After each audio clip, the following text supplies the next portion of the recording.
तुम्ही तो घोटाळा काढलाय ते एक आपल्यातनच गेलेलं तिकडे ते आहे अवलाद, त्याने स्वतःच्या पोरासाठी भूखंडाचं आरक्षण बदलून हॉटेल वगैरे तिकडे केलं. खैरेसाहेब बरोबर ना? त्याच्यानंतर एक मंत्री आहे त्याच्या खात्यामध्ये बदल्यांमध्ये अनियमितता आहे. एक मंत्री आहे तो शेतकऱ्यांचा अपमानच करत सुटलेला आहे. शिक्षण खात्यामध्ये घोटाळा आहे. सगळे घोटाळे म्हणजे मध्ये एक तो जो काय फोटो आला होता देवेंद्र फडणवीस बसलेत मध्ये आणि आजूबाजूला सगळे उपरे.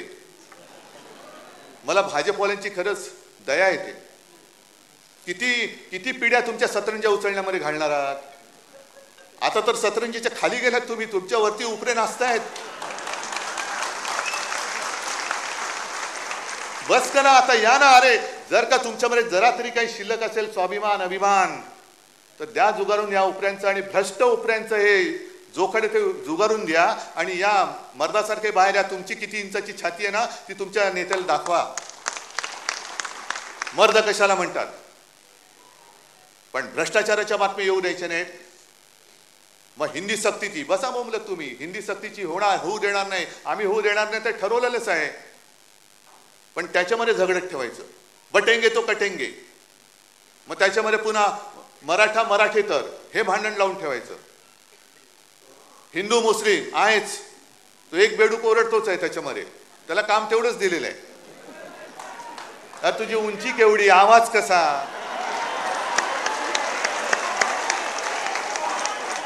म्हणजे उंची पेंग्विनची, चाल बदकाची, आवाज कोंबडीचा.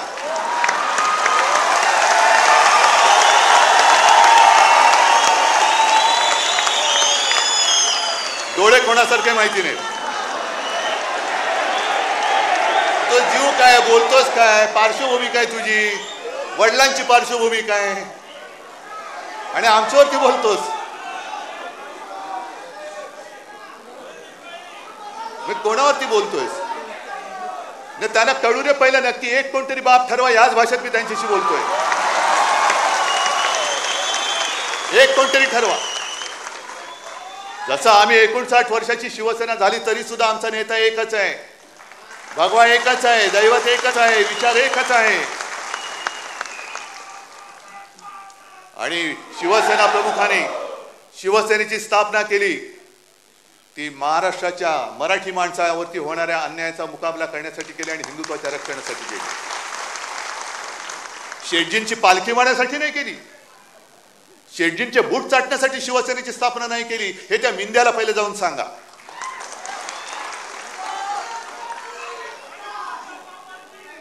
हे एवढे गद्दार यांनी फसफसून टाकलेले आहे. मला आता ही चिंता वाटायला लागली. आम्ही बोलतोय, मी बोलतोय, अरे पण काय तुम्ही फरक बदल घडवणार आहात की नाही.